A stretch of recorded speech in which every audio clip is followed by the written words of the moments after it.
It's a good time for Xbox fanboys. The new CEO looks like she's actually cooking. At the recent Xbox showcase, they revealed a lot of new games, like the new Persona, the Crazy Taxi remake, and gameplay for the Halo remake, alongside Xbox's commitment to exclusives, with Gears of War E-Day alongside Clockwork Revolution will be Xbox exclusives, and the reveal of a limited edition 25th anniversary Xbox in its translucent green glory. It finally seemed like the sun finally shined on Xbox after a long night. Now, thanks to a boss who looks competent, but what actually was the cause of this long night? And can Xbox truly make a comeback? Xbox in the beginning had a good start. With the launch of the original Xbox, it was more powerful than the PS2 and a home for more mature games. And it was where Xbox Live started with Halo, which set the standard for online play. By 2005, with the release of the Xbox 360 year before the PS3, with hardware more easier to develop for and much more affordable price tag, cementing the 360 as the console of that generation. In 2007, Peter Moore, who was the then head of Xbox, stepped down, and in his place, Don Mattrick, a former EA executive, took his place. Now, Peter Moore's tenure at Xbox is a hard act to follow, since he was responsible for the success that 360 saw early in his life, with his focus on exclusives and first-party titles. Mattrick, however, had a completely different approach. He had something completely different in mind. Seeing the success of the Wii, he created the Kinect to compete with the Wii and to capitalize on the motion control craze. Except the fact that the motion controls on the Wii were kind of not that good, and by that point the motion control fad was starting to fade away, but it didn't stop them from trying to compete with the Wii by adding their own version of Wii called Avatars and focusing way too much on the Kinect than on what made them let overtake PlayStation in the first place, leading to them being third in sales at the end of the generation.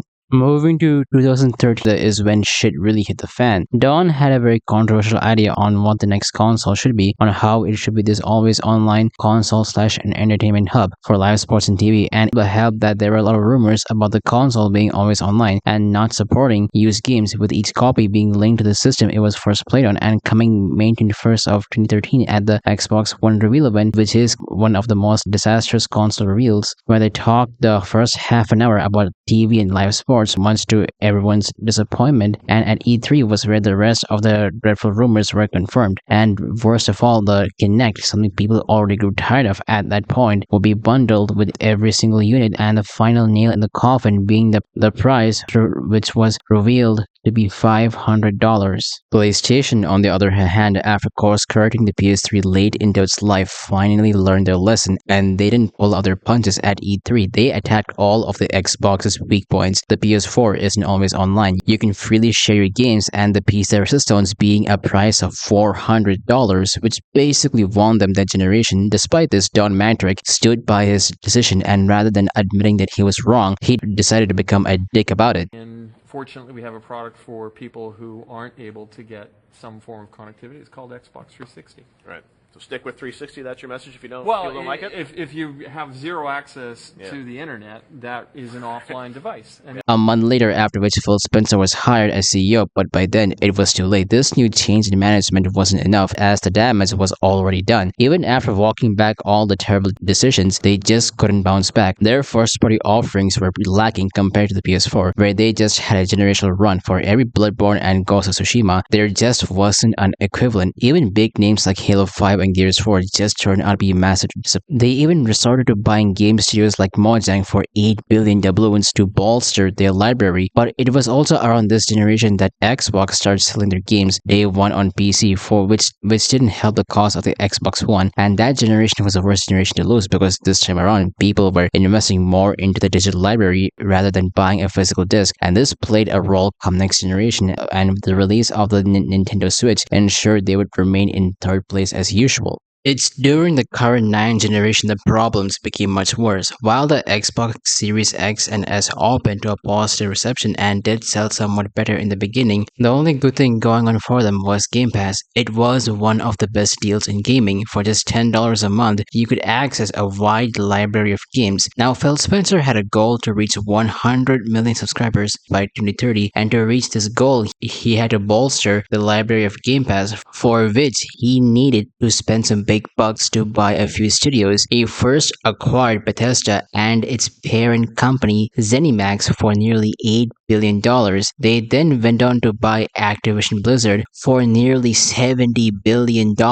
Now, Xbox did not have that kind of cash lying around, so they had to beg Big Daddy Microsoft to help, which was the same as making a deal with the devil. This did trigger an FTC lawsuit, which was then thrown out. Now, purchasing all these studios did have some benefit. When games like Starfield came out, there was reportedly an increase in Game Pass subscribers, although Xbox never released any official numbers, but despite this, they increased the price of Game Pass and fired about 2,000 employees. Diablo 4, one of 2023's best-selling game, came to Game Pass. Now, did that bring in any new subscribers? They didn't release any sales figures, but the price of Game Pass went up either way. Black Ops 6, which was the entire reason they bought Activision, became one of the best-selling games of 2024 and broke Game Pass subscription records, but it also ended up losing $300 million in sales, which isn't good ever since Microsoft implemented a 30% profit margin, which is brutal to say the least. They had to cancel the Perfect Dark reboot, which actually looked promising. They even had to shut down studios like Arcane and Tango Gameworks, who produced Hi-Fi Rush, one of the very few breakout successes from Xbox that managed to bag some awards, was shut down to save some cash. Way to go, Xbox. And to make that ridiculous profit margin, they increased the prices of their consoles and games, with Series X being priced from $500 to $600, with a similar price increase to the digital version of the console. And the Series S, their cheap entry-level console, got a $80 increase, from $300 to $380, which was nearly the same price as the digital PS5, and the 1TB version of the Series S being increased to $430, even more expensive than the more powerful PS5. The 2TB version of Series X increased from $600 to $730, even more than the PS5, and the price of games also increased to $80 because tariffs, and not Nintendo doing the same thing. I mean, EA of all the companies who would love to increase the prices didn't. They kept it at $70, which was quite crazy given this is EA we're talking about. Xbox did change their mind and kept it the $70 price point, no thanks to the Outer Worlds fans who were more than willing to vote with their wallet than the average car consumer after the price of the Outer Worlds 2 was increased against the director's wishes. But this didn't stop them from trying to recoup that $70 billion. They increased the price of their consoles again, the price of the Series X Digital being raised from $550 to $600, and the normal Series X, the price is being raised from $600 to $650, and the 2TB model going all the way up to $800, which now costs way more than the PS5 Pro. Oh, never mind. To raise the price of what is essentially just 5-year-old hardware at that point just because it is a terabyte more than the base Xbox is just wild. They only have a handful of first-party exclusives that are worth buying, and even those games will come out on their competitors, negating any actual decent reason to buy a Xbox in the first place. Game Pass at this point was the only good thing Xbox had going. Despite the price increases, it was still considered the best deal in gaming. Sarah Bond said how profitable Game Pass was, generating $5 billion in profit. Hey everyone, Xbox Game Pass is getting an upgrade. We've listened to your feedback, and now you have even more freedom to choose how you play the games you want.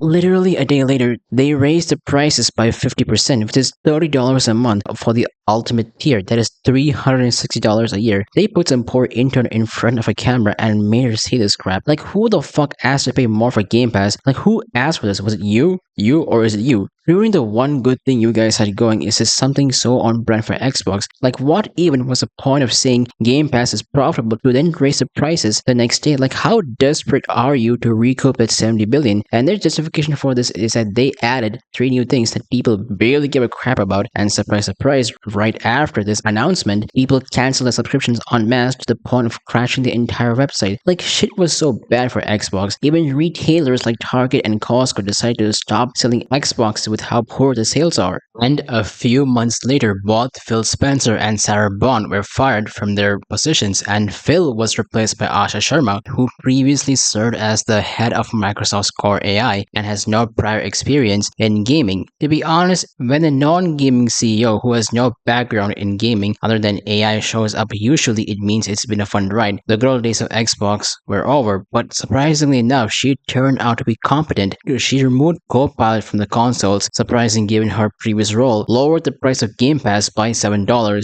changed the logo from the flat minimalist design to the skeuomorphic green, which is admittedly a baller move and a return to console exclusives. Does this mean Xbox will make a comeback? The answer being, I have very low hopes. One of the reasons why Xbox suffered this much damage is because of terrible leadership. Xbox was doing quite well during the early 2000s, but no thanks to Robbie Bach and Peter Moore's leadership was Xbox successful early on. The 360 was doing very well early in its life and was poised to outsell the PS3. It wasn't until Don Matrick who came in and wanted to compete with the Wii, who were kind of competing in their own area, released the Kinect in response and focused a bit too much on that, which resulted in them being in third place, and it was Matrick's misguided vision which led to the Xbox One's failure. Even Phil Spencer, who was touted to be Xbox's savior, didn't do a whole lot to course correct. In fact, a lot of the issues popped up during his era. Now, Asha Sharma, the new CEO, looks to be doing a lot of things right and making the right choices and promises. But the problem is, Xbox is a Microsoft company, and Microsoft doesn't care about the player or consumer rights for that matter. They only care about market share and shareholder value and getting that $70 billion back. It's a company that constantly fails upwards, no thanks to their own incompetence. No one uses Copilot. People absolutely hate Windows 11. Now, whether she can make the changes necessary to actually compete with PlayStation is hard to say. She has committed to console exclusives with Gears, but is still coming out on PC, same day as Xbox. She does at least seem to understand what actually needs to be done. The Xbox FanFest is proof of that. People doubt her to be a savior, which was a similar way people used to talk about Phil until he wasn't. Now, she can make the right decision and actually be competent to return Xbox to its former glory, or Microsoft can pull the